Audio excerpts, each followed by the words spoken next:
Good evening, good afternoon, and good morning to our audience, and welcome back to the Filmmakers Journey Roundtable, a roundtable discussion where we invite guests from the filmmaking industry at every level to talk about their experiences and what it's like disappointing all our parents. I'm your host, Nathan Han, a not-so-young producer who decided to join the industry at a much later stage in life with zero prior knowledge.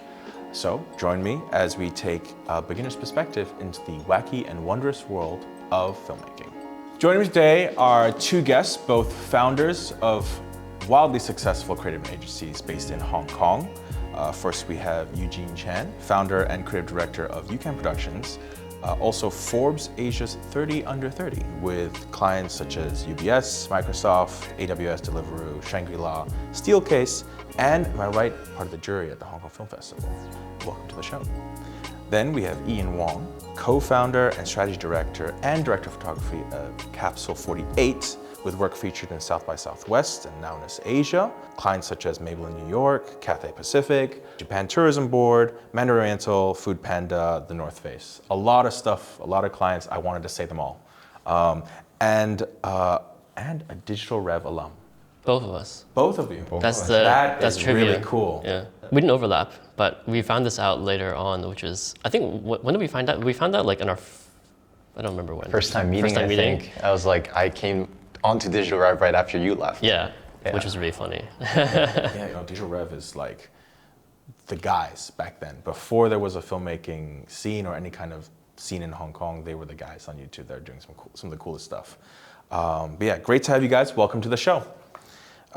So as all our viewers will know, the first question that I always ask all our guests is, what is your favorite movie of all time? It can be right now, or it could be something that's persisted throughout your life. You first. Me first? You spoke first, okay, fine. Okay, I guess I did do, I watched the episodes, I've seen this is the one question that's always the same, so I'm like a little prepared, but basically every time people ask for my favorite films or favorite film, I would probably go for Roman Holiday. I was like a huge Audrey Hepburn fan, and then that's one of her earlier roles. It's just like it's a fun, romantic kind of bittersweet film. I liked it a lot.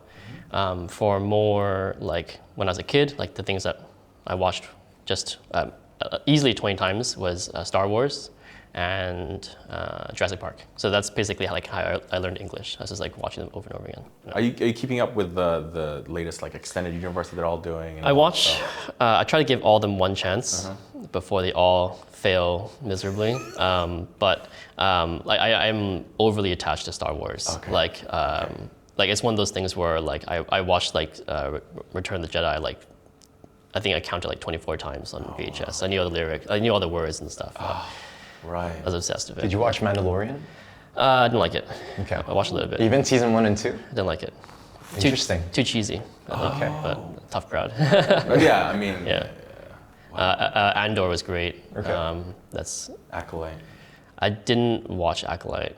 I haven't heard good things. Yeah. But we can cut this out if we get sued by Star Wars, right? Yeah, I think we're gonna. Okay, We're well, diving too deep into Star Wars. Okay. All right. So Eugene, what about you? There's a film called Prisoners. It's by Denis, I can't pronounce his last name, but it's by the same director as Dune. I like basically all of his films because I think he's a master in pacing and drama. It's like a mini mystery drama thriller. And I just thought the first time I watched it, my heart was racing, and I never really felt that kind of tension when watching a film. So after that, I just binged all his films, and it's a master at work. I love films about family. So a film like The Judge, Robert Downey Jr., before he was Iron Man, I think, was great just because I love seeing the tension in different families and draw parallels with, my family and people I know. Right. I think, these are all films that were set kind of early 90s, 2000s, or is this further back? Yeah, early 2000s, yeah. Okay, as well as the fans, the one fan that we have, know that my favorite film is Shrek of all time. I think same with you. I got to a point at one time where I could recite the whole thing. It's just super nice, contained story. It's fun. It's part of my childhood, everything like that. So other than the main question that I was asked in the beginning, the next question I do want to ask is, for you guys, who are your role models or inspirations in creativity or filmmaking? You know, when I first found out about Capsule48, you were sort of my role model. That's crazy. Because I saw the website, I saw your work, and then I heard great things about you from, you know, my team, and I was just like, wow, like the level to which you guys produce your work and like the scale. I was like, wow. I sort of aspire to do what you guys do too, because I think the type of work we do is not that small, but it's different. So I think you get to do a lot more creative stuff that I wish we get to do too. Yeah, well, I mean, thanks. That means a lot. Yeah, I mean, that's. I guess we'll probably get onto how that work comes to creation. I guess later on. To answer your question, I wasn't really into filmmaking. I actually wanted to be a writer for most of my life. So then I studied English. My favorite pastime is probably reading. So basically, a lot of my main inspirations are writers. But basically, in terms of filmmaking, who do I really admire? Directors I love are, one of my favorite films is Lady Bird. So I'm a huge fan of Greta Gerwig. She's a great writer. Filmmaking also, like the Daniels are very inspiring. I heard them do a talk about how they created, so Everything Everywhere is also one of my favorite films. And then I recently attended a talk where they talk about how they made that film. And then the way they talk about it was not in terms of like filmmaking, not like how they executed the film, but actually more about how they strategically planned their careers to get to the point where they could make that film. And then that was a very interesting thing. So for example, they started off their careers making memes and kind of comedic music videos because they're trying to understand like how they could capture people's attention in order to put the message they want to put inside like a vessel. So that's why they have superhero stuff. Because when you first heard the film, it was like, it's a superhero film, but it's not a superhero film. And then that's how everyone watched the film. I think that, we're in the business of visual storytelling, right? So, I mean, writing is where it starts, books is where it starts. Do you have a book that you've thought about and you're like, I would love to be the person that makes the live action or animated adaptation? For sure, yeah. Is there anything that you guys have thought about? I don't really read fiction books, Okay. more nonfiction, so right. I don't have a particular answer for you. Biographies or any people that you'd really love to re-dramatize or bring to the screen? I think, so back to the first question that you asked, like who inspires you like as a creative, like there's this guy called Christo. Have you heard of Christo? So Is he a YouTuber? No. So Christo is the founder of an agency called Blind, and he did music videos for, let's say, Justin Timberlake, Coldplay. They also did like ads for Xbox, Mercedes-Benz, and now he creates sort of content to help new creatives become business-orientated creatives. And from that, I learned what it means to be a creative in the business industry, in business, because we love creating art, but he taught me that it's about sort of satisfying your client's needs rather than your own creative hunger. Yeah. So I would love to sort of create a piece about him. Oh, wow, okay. Yeah. Christo. So that's a good lesson too. I mean, what he says is... Yeah, he's an Asian American, Vietnamese originally. I think I know him. I'm not sure. It's somewhere in the back when you Yeah, figured it out. I was like, wait, I kind of feel like Yeah, probably if you show me him, I'll know it. Yeah. Next, I was looking up, Eucan Productions and Capsule48. To have a production house or an agency, you have to have like your own brand. In your words, what would you describe Eucan Productions and Capsule48's brand that you always try and push out? You start first. You got this down. Yeah, Eucan Productions specializes in creating promotional videos and content for tech and finance giants. And I think for us, tech and finance giants, they have these products and solutions that are maybe more complicated, harder to explain, and we help them simplify that and make it engaging for the end users to understand and to essentially sell them to directly. Yeah. What would be the flavor, I guess, that you would add to these tech giants that is different from, let's say, another production company that also does tech stuff? I think in the beginning, we did a lot of like internal stuff, so like webinars and interviews. And instead of just a talking head, we would find ways to make it feel like they're watching a little short film instead of just like a boring corporate video. And it's bringing out the specific product as well as the presenter and creating like a concept that suits the two of them, the product and the presenter, instead of just tossing it out there like a standard template. Talking head, just vomit out words. That's what everyone does, right? Yeah. You're gonna read stuff. What about Capsule48? Yeah, I mean, this is a question I think which we had thought about for a while, because I think even now a lot of people are like, oh, that's very like Capsule of you guys, or very your brand, and we're kind of like, for a long time we're just kind of like, we're not really sure what that meant in some ways as well. I guess again, I don't know if this overruns into another question, but basically, we had never planned to be a production house or a creative agency from the start. It was the intention of our companies, of me and my partners, to do that. Yeah, it's not written on our website anywhere, so you wouldn't know. But basically, I think after the end of my last job, which was Digital Rev, the 48 in our name refers to the 48 countries of Asia. So, oh, that's cool. So then we were supposed to basically create like a new media. That's a term. New media. New media is a term. So we're trying to make like a new media company about Asian stories from an Asian perspective, not from like a Western perspective. Because one of my other partners is a journalist. So then basically she has always been hired to like write like stories introducing Hong Kong to newspapers like New York Times, Washington Post, and things. That's what she did throughout her career. And then, so she was always very tired when people came here and wrote some, like they came here for one day, wrote some nonsense about Hong Kong, and then kind of like flew back to wherever they came from. And that's like the truth for them. So then that was our original intention of creating the company. And then we realized, like, I think a few months in that, first of all, you need a lot of money, a lot of people to continuously churn out content like this. It's a battle.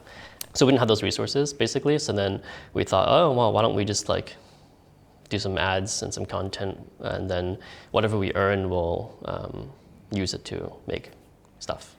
Yeah. And then over time, basically, what happened is that instead of focusing our energy on making lots of like short stories, which, as you guys know, even if it's like a 1-minute clip, it still takes days of shooting and lots of stuff to do. We just figured that we're just going to do long form content instead for fun. Over the years, we've tried to like pitch documentaries and do things which are like basically longer form personal content. Are you satisfied with your pivot? Yeah, I think I am, because what happened throughout, I guess, the last 7 years, the company's been around for 7 years now actually, is that it does give us a lot of freedom. Like basically when I talk to a lot of other filmmakers who are not in agencies, like they're just like filmmakers, their main concern or worry or thing preventing them from making a project is fundraising.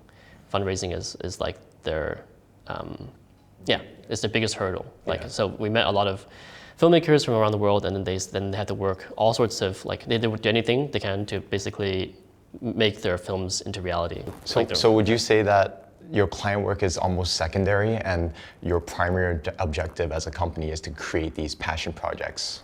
No, that's idealistic. Okay. No. Okay. I guess a company is an extension of the founders, right? In some ways. As much as we try, I think as the years go on, we try to not make it like that, right? Because I think the point of a creative agency, as opposed to a group of freelancers, is that when you hire a company or you hire a person, you get that person. But when you hire a company, you're not just getting one person, you're getting all the support of a company.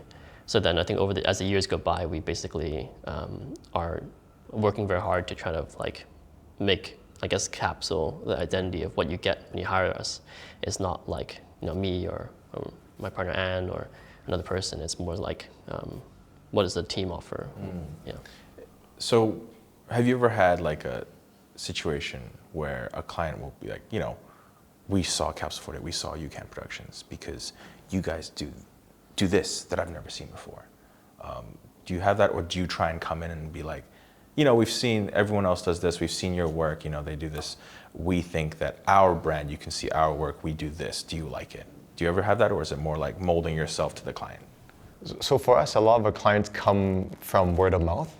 So A client will hear from B client that we've done this work and they see it and they really want to recreate something like that, especially if they're in the tech industry. So they want us to sort of help them rebrand or portray their brand in that fashion. Right. And that's how I really like how you did that tech thing, and like we want with my friend here, we want this, and you're like, great, we've done it already. We'll just do it and add a little flavor of your company. And I think they really enjoy the process when it comes to working with us, because I think they've been burned before by other production houses where like it's like revision nightmare, they don't get your vision. So I think they value not just the final deliverable, but the process in which you create that project and bring it to life. Yeah, I think so. Well, I guess every client wants to know if you are capable of doing something, so then they'll ask for your references.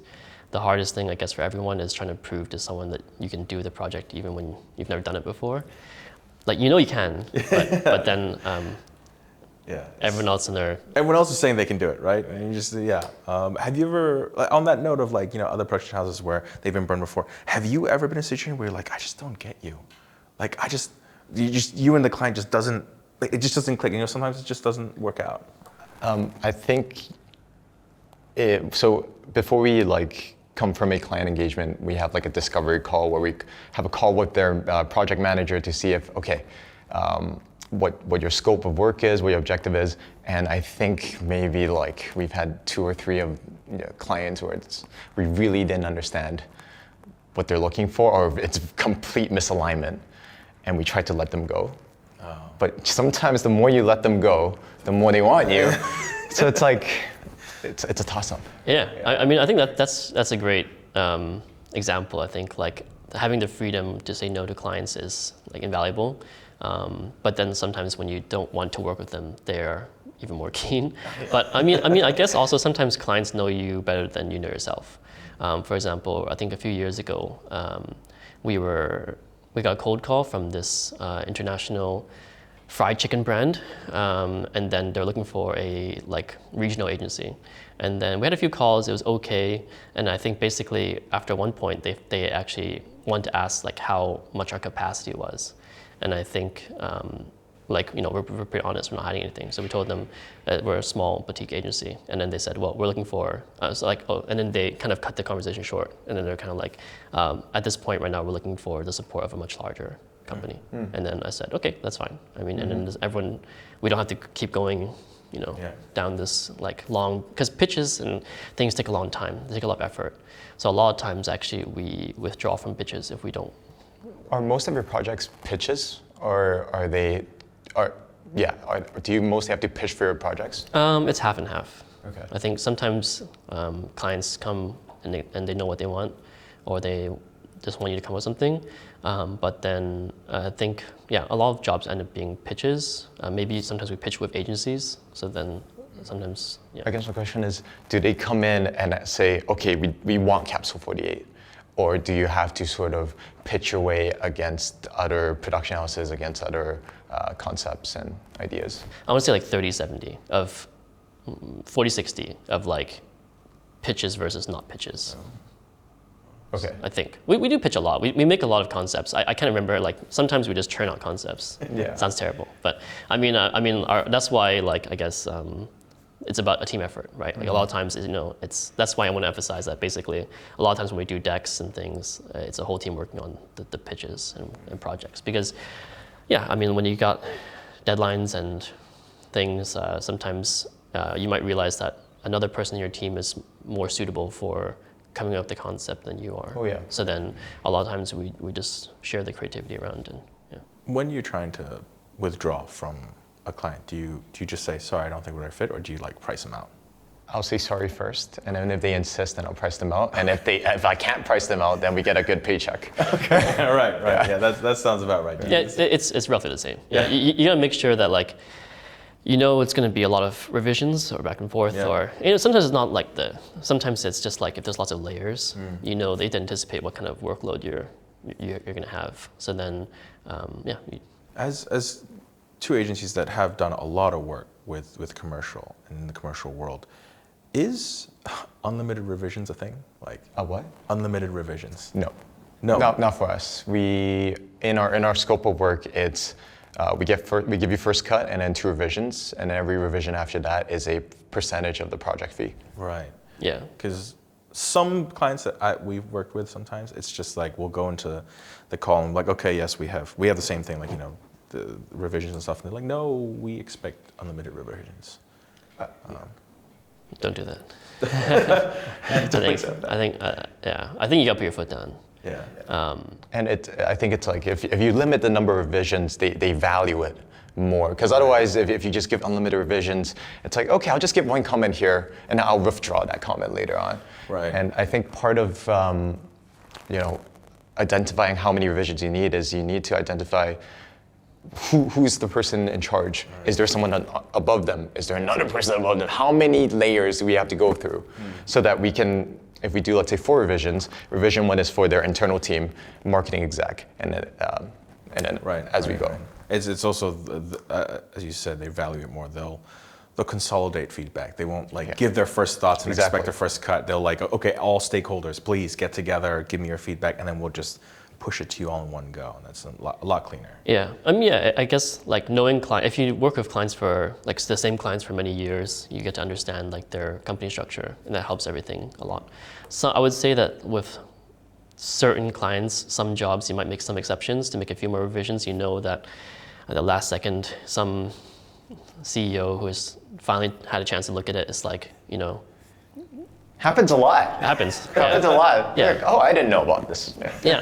And then they take a look at it and they're like, whoa, you know, like, change something here. And then you kind of get it, but then it's almost kind of like you're doing them a favor.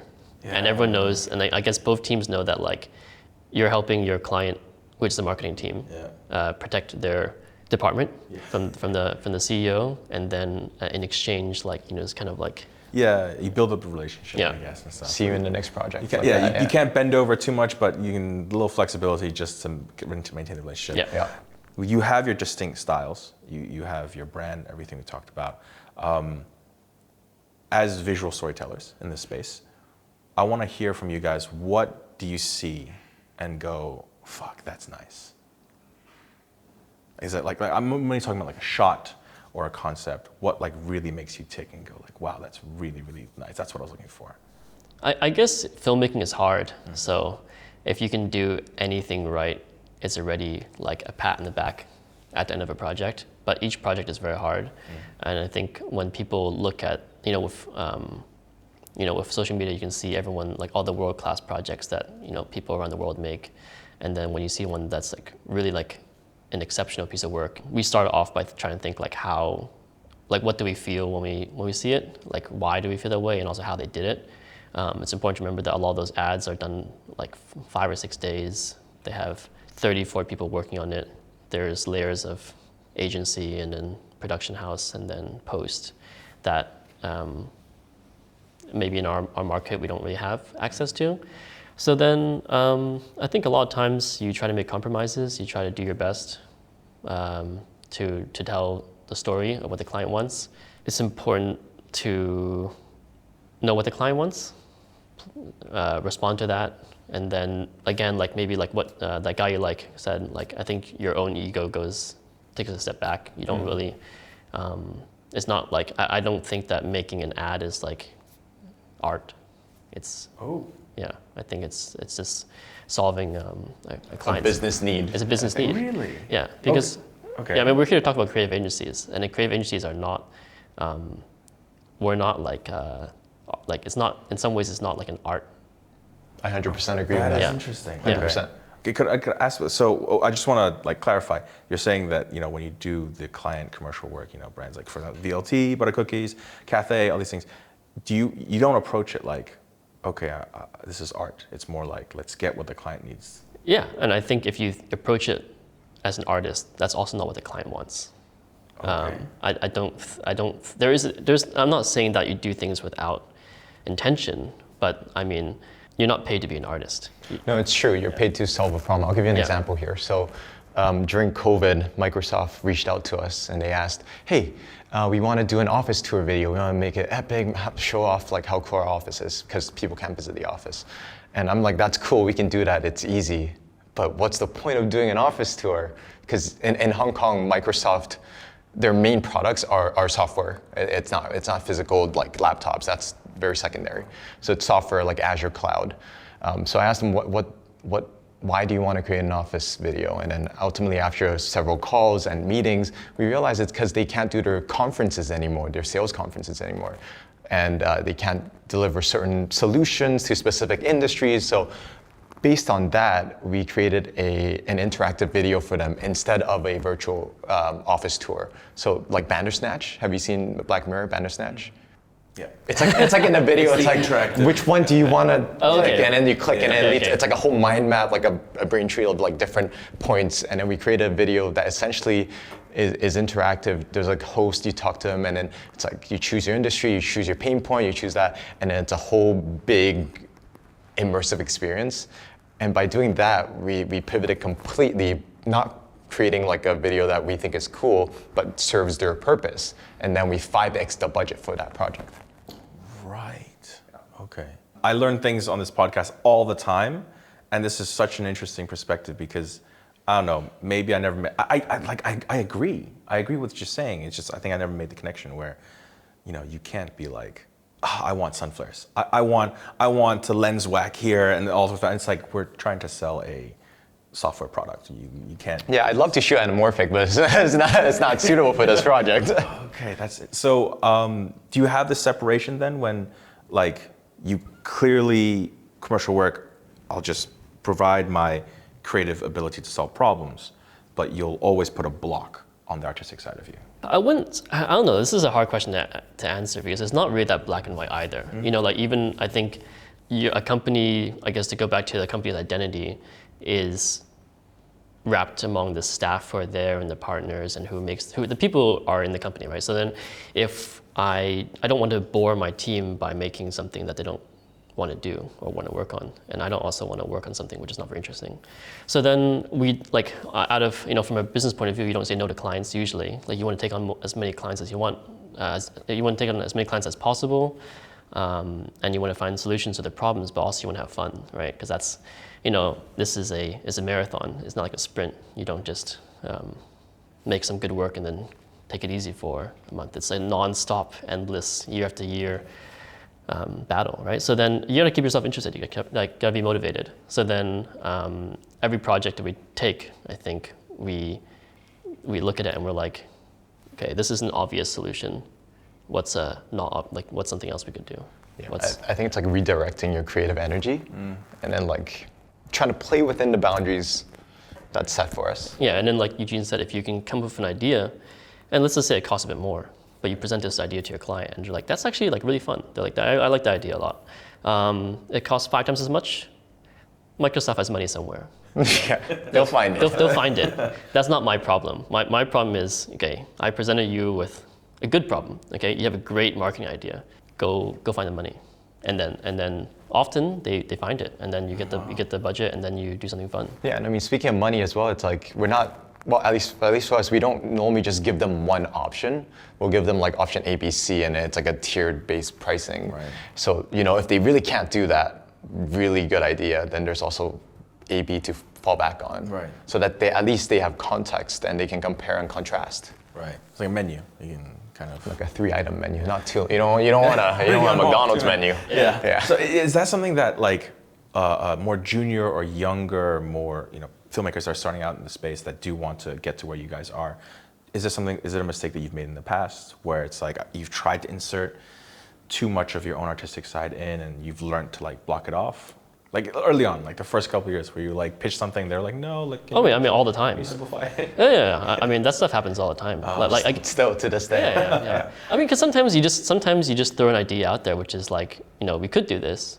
But I don't think people get offended by ideas, right? Like no one ever says to us, they're like, how dare you pitch this fun concept for our brand? I am furious. Because even if you're like a big corporate brand like Microsoft or something like that, everyone likes something fun. You know, they're gonna watch it themselves. I think the core to it is that like when you make a video product, people gotta watch it. You know, that's. I think it also, I don't know, tell me if I'm wrong, but I feel it also shows that you kind of care about their brand.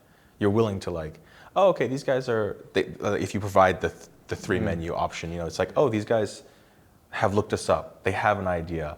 They have the safe kind of option that checks all the boxes. Yeah. But it's also kind of cool that they had their own spin on it. I want to work with these guys. No, of course. I mean, you have to care about your clients, or else why would you do this job? Like, you know, it's passion for the product and for the clients.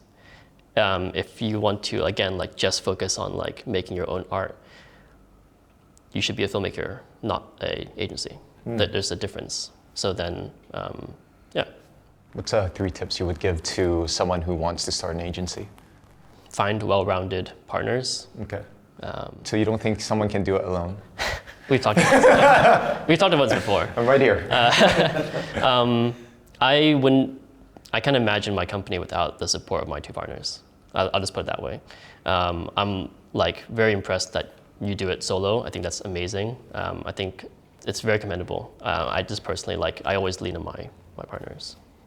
And of course, increasingly as the team grows, I always lean on my staff as well. So yeah, I mean. Do you have ever trouble with when you're, you know, leading everything? Do you have someone who centers you, or do you have a way to center yourself?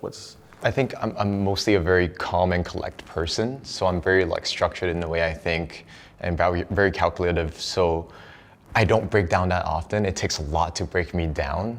When I do, I do lean on the people that I work with, like my team. You know, maybe once a year I'll have like a mini breakdown, like, and then they'll keep me together. Like, yeah, we got this. We'll push through it, and then I think we just get stronger from there. Right. Yeah. Okay. So it's always. It's just not only partners, but it's just people that you work with. You know, the people you surround yourself with, they support you, you support them. And then I think podcasts and books. So sometimes when I'm like, you know, a few times when like the revisions do get crazy, because it's like, let's say it's like 2 or 3 revisions and like you get 100 comments, which you do. Yeah. You're just like on the verge of breaking down, and then I'll find a podcast or a book that sort of addresses what I'm feeling. Maybe I feel like it's a personal attack because maybe for that particular project, I was the editor. So I felt like, oh, they're attacking me, but it's important to separate yourself from that. So if they're not attacking you, they want to help you get to where the project needs to be and have that separation. What is the role of like passion projects in your life? Are they like a creative outlet? Are they ways for you to improve your craft? Because I do want to note that, I mean, in terms of what I found in terms of passion projects is, I looked into, you had like up to 4 years ago, you had these short films that you did, you know, February, Mark 6. You've done your research. Yeah, Estranged. I watched them and they seem to be, one thing I noticed is a lot of stuff on I think mental health or the human struggle with mental health, right? Sorry, all that stuff. And and then for you, I really liked your Digital Darkroom series. I watched the one on Brad Pitt's GQ shoot. You were like up in the mountains. It was like foggy. It was raining. It was you and just a model, and you were talking to camera, but also taking photos. And it was such this interesting piece where kind of you were like, I don't know. When I saw it, I was like, this guy's an artist.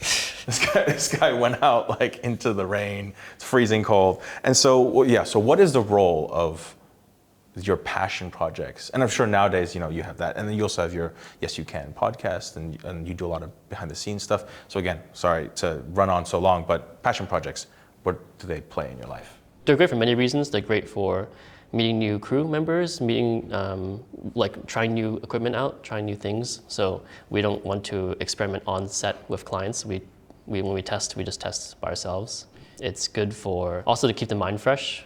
And basically if there's something that you like that's burning away at you, you really want to try it, but like you just can't do it on your corporate shoot, then like nothing's stopping you from doing it for your own project. And again, as cameras get cheaper, like when we started off, we had like nothing, basically again, right? We have like one light, one camera, and then you know before there's lots of excuses, right? And now that you have all the cameras, you got all the equipment, there's no more excuses. Yeah. So you just gotta like do the stuff. So we're both self-taught, right? As filmmakers, and I think in the beginning, doing these passion projects, these short films and these music videos, it's a way to learn through trial and error. And the more you practice, the better you get at it, as most things in life. So I think similar to Ian, there are a lot of things we want to try, but corporate shoots or with clients, it's hard to experiment. But you need these skills or tools in your belt. So for example, we did a music video with Ryan. It was paid, but it was more a passion project than anything. And we did this whole car rig, which we've never done before, and getting all the license and the permits. And we did that, and from that we became experienced with a car rig. And last week, or a few days ago actually, we had a client that was open to doing like a whole shoot in a car. So we had the rig, we knew how to mount it, done like that. So it comes in handy. Yeah, that's a great example. And also, I mean, I think even going back to, if you brought up the YouTube channel, that's like a YouTube channel is basically a passion project, right? No, like I think we found out from experience of working in our previous company that YouTube is not super viable. It's not really a business either. And if you treat it like a business, you'll burn out because the returns are not guaranteed. They change a lot. The reason why I started that channel before was we finished Digital Rev. I'd done some videos, which I ended up somehow presenting near the end of my time there. And then people wanted us to talk about film. And by us, I mean my partner, Anne, who's also the creative director at my company. So basically, when you say it all those times, it's just like me in a mountain. She's the one filming it and editing it. Wow. So then, yeah, I mean, she always pushes me to like every episode we did, she would push me to like do the next one, and then she would edit it and spend a lot of time. Also, yeah, I learned a lot of things from like, ruthless YouTube comments, which is also one thing. This like well-known photographer in Asia was like, well, like, where's your stuff, And then that's a natural response to it, but also to start thinking like, where's my work? Where's my Maybe work? a little bit of a drive. Yeah. So then actually, I think that was that was not the motivation, but it's a part of the motivation about my journey through the last 7 years is that like, it's this continual like self-improvement. If I'm gonna be able to say these things, I need to be able to prove to myself that I can say these things. Yeah, it's not for the people out there. It's not for like not for the trolls. It's just kind of like, if I'm gonna do this as my career, am I happy with where the work is? Yeah. Am I happy with the stuff I'm making? So then, yeah. So I know on YouTube you have a couple of videos of singers, not music videos, but singers singing. Oh, yeah, like sessions. acoustic sessions. Yes, noticing a lot of music is based in passion. Do you still have time or put time into, passion projects, or do you kind of make that take a back seat right now? I actually learned to like make all my corporate projects a passion as well. So I just really enjoy like coming up with the concepts and making these projects, even when it's for clients. And there's like, it's a blurred line for me because I really like the work we do for clients as well. And then I think real passion projects, music related normally. So it's like the Ryan music video for Isaac, whenever we do a music video or music related project, normally it's like fueled with like 100% passion. We don't even think of it as client work. I do also strongly agree with what Eugene said, that like the work you do for your clients is also part of the passion. Because I mean, I think it's not healthy to separate like, this is my real work and this is my client work. Yeah. No, for sure. I mean, that's not healthy, because you do one on a day-to-day basis, and there's still expectations, there's still pride, there's still kind of like, there's still joy, there's still enjoyment in basically like filming, right? So then for client work, it's not something which I'll ever say like, oh, client work and passion work. It's like, find ways to make it work, to do both and enjoy the work you do for clients. Yeah, I'm just as excited to show my client work to my friends as I am for passion projects. I'll be like, dude, check this out. I did this commercial project. So one thing that I noticed, and I mentioned this earlier, is that I noticed your work has a lot of music, but also, you have 7 sisters, and then, you do music videos, you did live acoustic recordings, and also recently you guys did Crash Atoms. I first want to ask, what is this fascination with music in general that you guys both have? Does it come from anywhere? What's going on here? I think just because music as an industry is so closely related to filmmaking, there's that overlap there where we respect each other as creative people, but there's also more wiggle room to be creative and to play around that it's hard to find in other industries. So for me, there's that. Right. Yeah.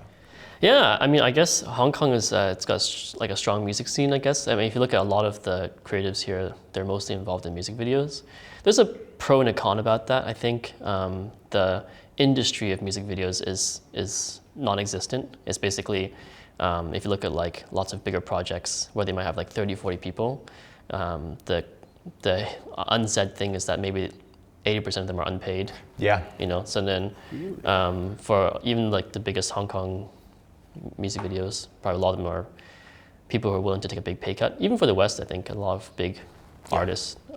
It's not really an industry anymore, to be honest. Would you say like music-related projects have the lowest margins or the lowest budget? It's like a non-existent, right? I mean, I can just say easily for Phelan and Seven Sisters, those are break-even or loss projects. I guess Seven Sisters is a very interesting project, I guess you could talk about, where first met the artist through a cold message. It was back when we were looking for, our relationship with her goes back 7 years almost. She does like electronic kind of Chinese pop music. And then she was coming to Hong Kong from her hometown in Sydney. And then we asked her for she was here for a show. So we asked her to do a short documentary. And then basically she's like, yeah, sure, that's fun, you know, come up. We went to her house. She introduced us to her grandma. She was playing some tunes. And then, so then and then she was like a magician, basically. She recorded like her grandma maybe like, you know, making tea or singing a song, and she turned it into like a beat, and that was pretty sick. So then from that, basically we did one of her first music videos. So we've only done 3 music videos in our entire career, basically. Really? Yeah, we've only done 3. I feel like you've done more. Okay. It feels like it, maybe. Yeah. But we've only done 3, and then 2 of them have been with her. So, and then one was Feeling. So Yeah. I wouldn't say that we don't really specialize in music videos, because I think we have to kind of connect with the song or connect with the people. Yeah. So then, I mean, with this artist, we've known her for a long time, and then it's purely just it grew from a professional thing into like a friendship. When we did Seven Sisters, that was like a deeply personal story to her. She takes the songs of her mother's tongue, which is the oldest population, the first settlers of Hong Kong, basically. And then they sing these like bridal laments when their women of the village get married off. So then, so it was a very deeply personal story for her. We did this project, and then I thought, like, for me, you know, from a DP point of view, I worked with the director to craft the shots, but also we suggest, like, we work closely with the artist while we're doing it. We're suggesting shots, and she's actually changing the lyrics as we're talking about ideas. Wow. Yeah, because she was still making the song. The song came to us as a beat.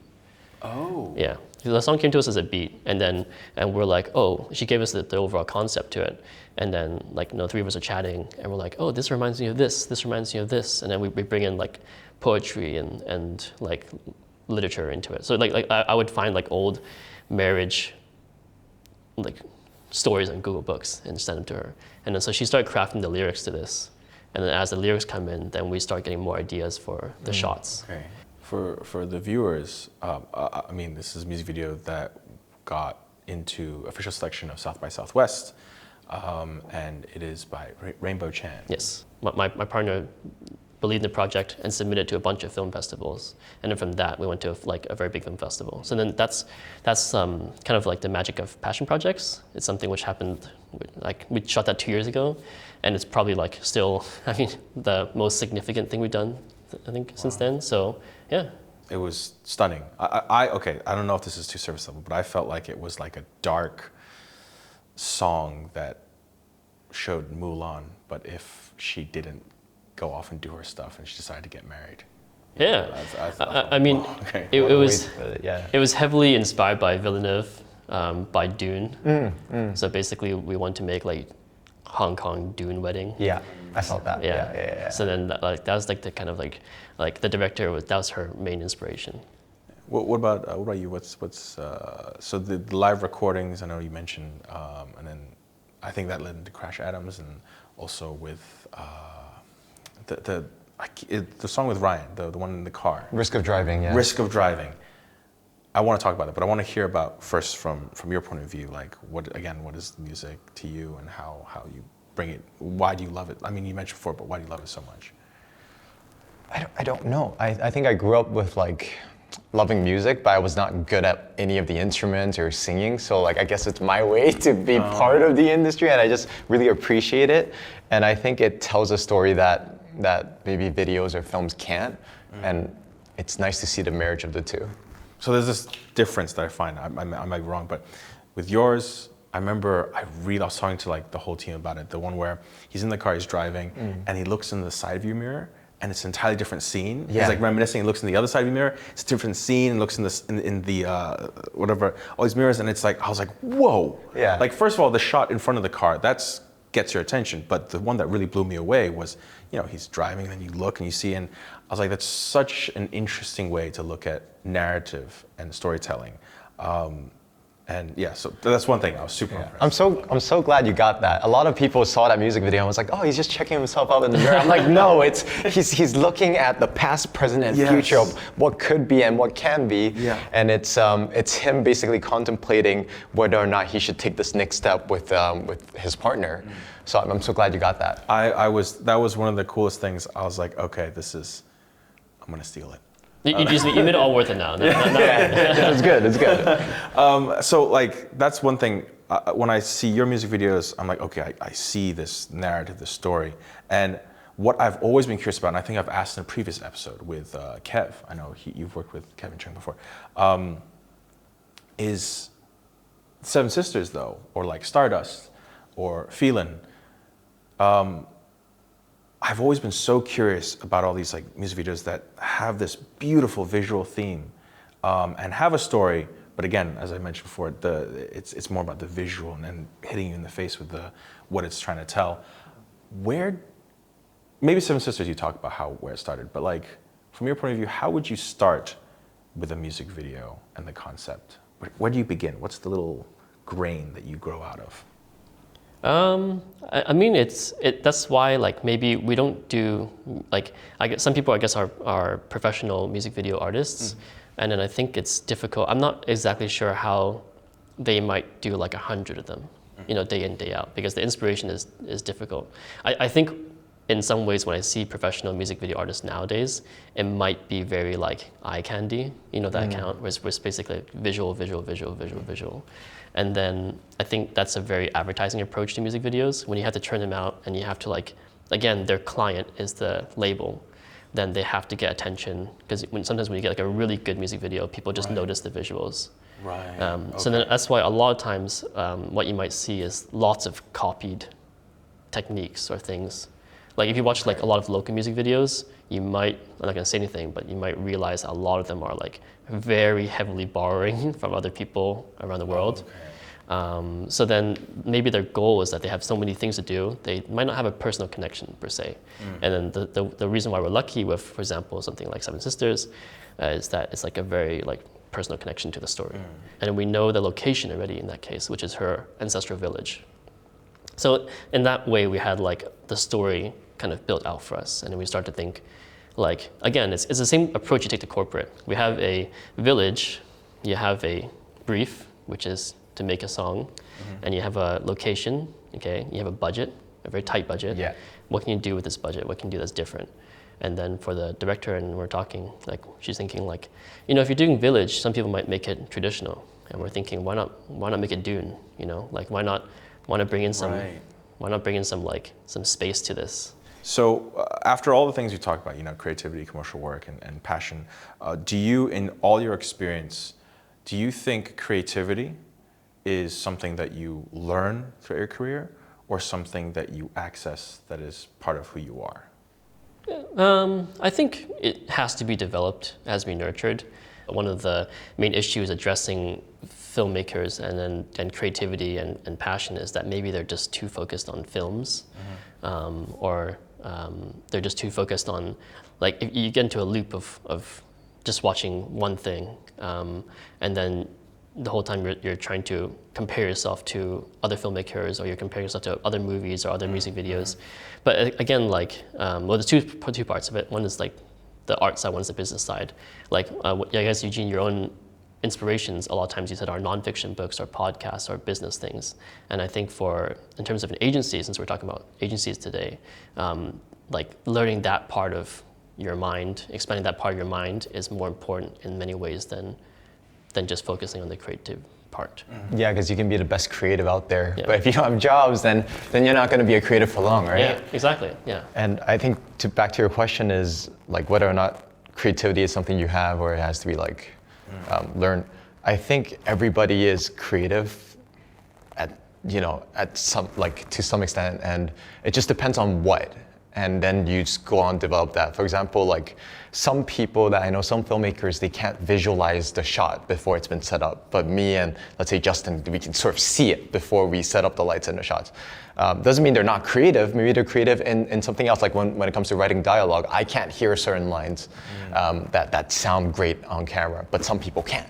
So I think it's like leaning in to what your skill is and developing that. But sometimes it's not as cool, right? Like cinematography is cooler than, let's say sound design, for example. Not that sound design is not cool, but it's like the interpretation. Yeah, I think definitely. Yeah, but also creativity runs out. That's something which we have to acknowledge, right? Yeah. You can't do like 20 projects, 30 projects and not feel like the brunt of just nonstop, completely burnt out, right at the bottom. Yeah, so I think creativity can be rebuilt, it can be nurtured, it can be transformed into different ways that you're not really thinking about. You might think of creativity as like, oh, I gotta perfect my craft, I gotta be like a better filmmaker, but maybe you just gotta go outside and find something new, experience something different, do something, Yeah. And then that also helps your go fishing or something. Yeah, something like that. Yeah, I was stuck writing a line for this project that we were working on. We just couldn't get the line right. And then I went for a swim, and I never go for a swim. And then like dished everything else, and then it just came to me, and the client loved it. I'm like, oh, thank God, I went for the swim. Yeah. That's what smoking used to do for me, but I quit. I've quit for an entire year now. I still miss it, but that's usually what I did when I hit a block. I'd be like, I go for a smoke. Now I don't know what I do. Well, I'll figure it out. I do something. So I think to wrap up and kind of look forward to the future and to kind of wrap up this episode, I want to ask, as career filmmakers, not just making it, in your off time with another career. This is our job. As career filmmakers, where do you think is the future of production, especially with the oncoming of AI, Sora, all this stuff? How do you think? Do we need to reposition ourselves? What should we focus on developing for career filmmakers? I think when they announced Sora, I had like a semi-crisis. I was like, oh shoot, it's really good actually. But I think you have to embrace the technology that's coming out. Like imagine when like digital came out and people didn't pivot to digital and they just stayed on film. Film's still here, but you scale much faster with digital. So I think you have to apply these new technologies with AI, like AI background replacement. We've used AI voice recreation. We were filming at the airport. It was just too loud. We recreated the voice. The client did not know. Oh. And it sounded natural enough. We didn't have to go for another take. We didn't have to do ADR. Saved us a lot of money and time. Yeah, I think you have to embrace the technology. Otherwise, you get left behind when it comes to what you can do as a production house, how much time you need, how much money you need. I mean, I think Sam Altman said with AI, so Sam Altman's found it's OpenAI. With AI, you can be the first solopreneur or like a small boutique firm to reach $1 billion easily. So I think you have to embrace it. Yeah, I mean, I think there are pros and cons about us actually having no prior education in film. I think part of it is that we, I guess, grew up in film in the time where it's already small crew time. We didn't have the luxuries of like, if you go to film school, you have your REs, you have everything, all the resources of the school, you have all the burden of the education system and everything.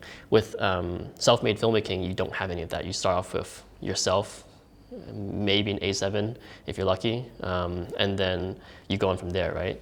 So then going with that is that we're relatively adapted to the new reality of small crew filmmaking in a lot of ways. So when you're used to making this amount of content with like 6 people, 8 people, then you slowly scale up and you can, but again, the general trend is that things are getting smaller. Yeah. And then I think with the tools that we have, even with like mics that have like 32-bit, or you have like cameras with autofocus, like such good autofocus, like the Sony system, for example, that replaces someone's job, which is good and bad. It replaces an AC's job, but it lets you do a shot. And then with AI, it replaces like retouching. When I'm retouching photos, I do photography a lot, right? So then it saves me a lot of time for retouching, right? All these AI things, like they definitely help your work. I guess in the end, it goes back down to the very basis of it is that you can have AI generate story ideas for you, but then there's still, I guess, the human element of what's the best story for the client. Also, I mean, AI for generating ideas is a slippery slope, but yeah. It's still a tool, so you have to guide it. Yeah. I think when we were packed with projects in May, we needed to like brainstorm ideas. It was a great brainstorming like partner if you gave it the right parameters. Otherwise, it's just like freestyling. It's a little bit much. Yeah, I mean, part of it, I guess, is that like it goes on to like when I ask my team for ideas, I don't really want to know how they get those ideas. Sometimes I don't want to know. Like maybe like it's not my, it doesn't matter. But like then like if I give a task to like 5 people and they come back and they have different ideas, and then I'm like, this sounds good. It could have been an AI idea, but who knows? If it's good, it's good. If it's good, it's good. Yeah. So I guess that's part of the journey of small creative agencies, I guess. Yeah. They still need us. They still need the human element, the one to filter all the crap from. Don't worry, we're still good. We're still good. I'm not. Yeah, I'm like I'm one of the pessimists in my company. I'm not crazy about it, but. Oh, okay. Yeah. I completely agree. We use it as a tool. We use it. The image AI generator you can use. I've used for storyboarding, things like that. But I think the marketing officer at Deloitte or whatever tech company or a corporate, they're not going to learn Sora. They're not going to learn or be very good at prompting. That's where we kind of embrace that skill and be like, okay, we film for you, but also we're good at this AI stuff as well. They're still going to need us kind of in that sense. Yeah, I'm almost thinking that that's almost a little bit short-sighted, because one problem that I experienced recently was that when I shot something, and on set, I was doing photography for a brand, and I said like, do we need to fix this? And they're like, oh, don't worry, you can AI it later. And I was like, don't expect me to. I think I know what you're talking about. I said, don't expect me to integrate AI into my workflow. Like, I would rather fix this now. But then the problem is, what happens is there's a time crunch as always, right? So then if I had to deliver like 30 photos in like an hour or something, and then they say like, they don't want to fix it in person. So we just move on. And then they know what AI can do, but AI doesn't do it right every single time. Yeah. So then ends up, when your clients end up expecting your small team to do more than they can do because of the existence of AI, that's a very dangerous. Do you see that? Do you see that often? Like clients saying like, hey, now with AI you can do X, Y, Z, so just do it. More and more. Okay. Yeah. So they're like, we're just at the start. So I think I don't like the way it's headed, basically. Okay. Yeah. That's interesting. A pessimist. I like that. I like that. I'm gonna hop on this side. Okay. It's okay. It's okay. Don't worry I'll about it. hop back and forth. But yeah. Well, I mean, thank you. I think that's all the time that we have. I want to thank our guests for coming on the show. I want to thank our crew for making this all happen, and I want to thank our partners and sponsors, The Hive, Kennington, for sponsoring our show. And as they say in the film industry, that's a wrap. See you next time. I'm your host, Nathan Han, from the Filmmakers Journey. Good morning, good afternoon, and good night.